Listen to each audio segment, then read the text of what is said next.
Hey, you guys, what's up? It is Coach Nye. Welcome to Story Time with Nye. For the ones that follow me from social media, when I was doing side chat with Nye, I thank you so much. I ask that you continue to follow and you continue to share. And for the ones that's new to this platform, I thank you so much for choosing my podcast to tune into so we can have conversations, okay? So today we want to talk about love. And I was going over 1 Corinthians chapter 13, and this is when Paul talks about the greatest gift. So, spiritual love is like selfless love, unselfish, loyal. Paul calls it the greatest gift of all. It is a fruit of the Holy Spirit. It is unconditional. It's what they call agape. That's the, God, agape love, right? So in the physical realm, which is us here as humans, when we look at love in a way that it comes with rules and stipulations. So it is conditional, meaning I love you until I don't. Now, Coach, what you mean by that? What I mean by that is conditional love can be very selfish, stingy, mean, hurtful, and very unloyal. Okay? And when you look in the Bible, love is none of that. So people will love you until you cross the boundaries, then somehow they pull their love back. But the problem is you can't pull love back. Either you never loved that person or you love that person and allowed your emotions to pull you toward hatred, to give hatred towards that person, to attach the wrong emotion to it. Meaning,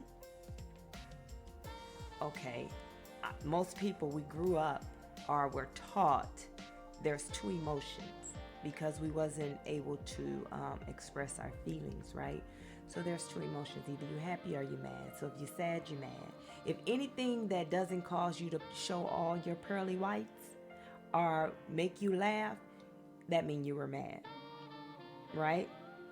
And that is so wrong.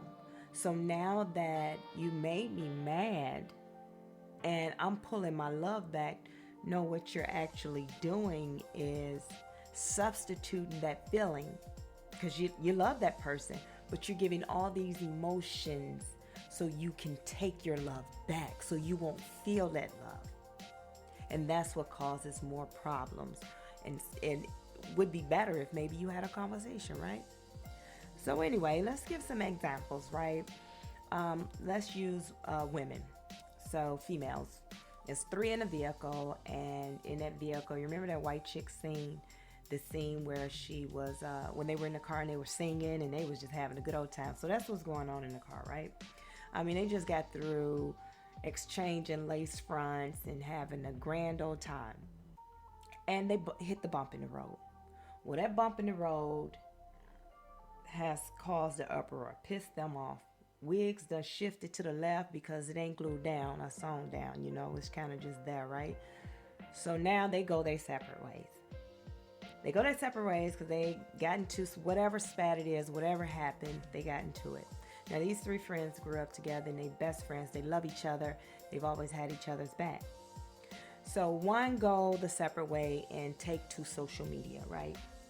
Airing out everybody's business because that's what she do. And then you got one that just stays loyal and just shut down and go inward to figure out what the problem is. It's always that one, right? And then you got another one that took it to the streets. Took all the business from all them to the streets. And they got this going on. And after a time, 2 of them decided to make up. Because one didn't understand.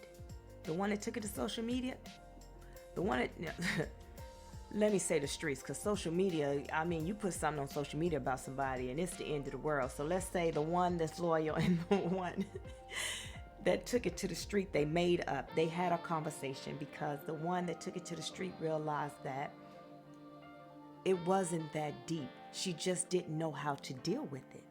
She didn't know about the different emotions. Like I said, it's the 1 to the 2, right? Emotions. And she didn't know how to really deal with it. So instead of her saying her feelings was hurt, she just went straight into, I'm angry. So after they had a conversation, they was able to squash it because she understood that she loved her friends. She just didn't know how to cope with it. So those two made up. Now you got the third one still out there. Now, this is where it becomes really tricky how you approach situations like that. So you got one still out there on social media dragging her used to be friends. Now you can look at it two ways. Either she never loved you in the first place, she was always a frenemy, or two, she's dealing with the same situation that the one that took it to the streets dealing with. She just couldn't identify her emotions. Sometimes we're human, so some people are just so stubborn. It don't matter what you do. No matter what you say, once they set in their ways, they set in their ways. Either you stop being their friend or you learn how to deal with them, okay? And so they can either approach her and have a conversation, and it may not end well because, it could look like gaining up. It can look like a lot of things, right? I'm going to get too far down that rabbit hole. Or what I would suggest is you pray for them. Don't talk about her. Don't drag her in the mud. Don't you put out her business. Because you have to remember, you cannot say you love somebody and then treat them the opposite of what love is. So if that person is doing it to the other two, pray for her. Never stoop down to someone's level of ignorance. Ever. So that's would be my suggestion, because it may be later on you can have a conversation. You guys can sit down and maybe she'll tell you exactly how she felt and what made her feel that way. Maybe she will. Maybe she won't. Who knows? And maybe you'll be able to have that conversation and maybe you won't.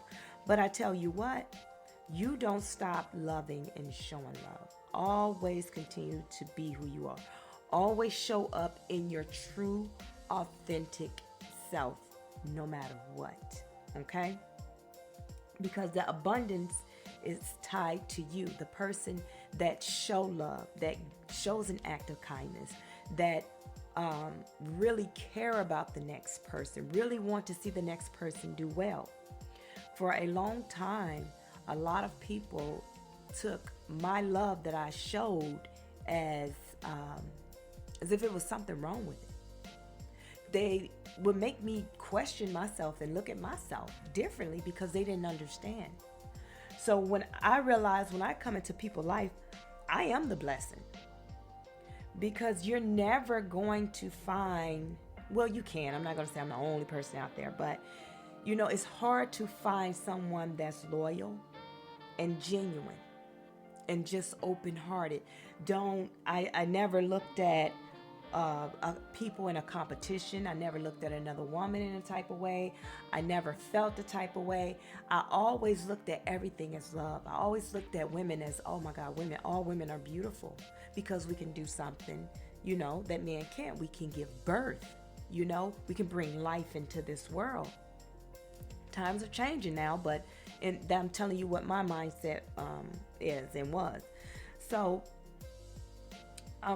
what would happen is I would get mistreated. I come into your life and they would mistreat me because they didn't understand me. And I never changed who I am. So when I say never change the way you show up, continue to be you, because those people that you come into their lives and you treat them well because that's who you are, they're going to, 9 times out of 10, mistreat you. They're going to push you away. They're going to step away from you because they don't understand it. I'm not going to go as far as they're not on your level, they're not this. No, they just don't understand it. But trust and believe, they always come back. You'll always be the topic of their conversation when they're talking to their friends. You'll always be the one that got away, or this person was so amazing and this person was this. I never had that before. And that was your job, is to come into their life to show them what real love is. may not been able to be with that person or be friends with that person any longer, but your job was to come into their life so they can see what love is. You allow God to shine through you. You allow God to, God used you as a vessel to get to them, and you was up for the challenge. So with that, just understand that you're the blessing. Love, as long as you carry that, carry and show love to others, show act of kindness to others, do right to others, you will always be blessed with abundance. Okay? Love is the abundance. And so when people attach themselves to you, they get to experience that. But you have to be careful. You can't let everyone attach themselves to you, because that abundance can soon disappear. Okay? Remember, the enemy was brought into our lives to kill, steal, destroy anything that is a blessing from God to us. So love. That's why the world now, look at it. I'm so ready for the world to go back to the 90s when they used to sing good love songs. Oh my. It was just beautiful love songs in the 80s. Just beautiful love songs. Like, they wanted to be in relationships. They wanted to love. They wanted to, they didn't mind hanging out with somebody and showing love. Remember how you could go outside and stay outside all day? You didn't have to worry about all the craziness that's going on in the world today. So I just want you guys to know love is a gift. And it's not too many people that know how to show unconditional love. Love is not conditional. You can't just pick and choose when you want to love somebody. You either love them or you don't. You either love them or you lustful. You either love them or you low-key hate them. You know what I mean? So love. It's unconditional. So love. Always choose love and let love choose you. So if nobody told you today, I'm going to be the first to tell you. I love you and I'm proud of you. Remember, we are on this self-love journey, and I am rooting for you guys. If you haven't been to the Nye Fitness website to purchase your Trinity Walk to Self-Love Journal, please do so and continue to follow and share. Talk to you guys later. Bye.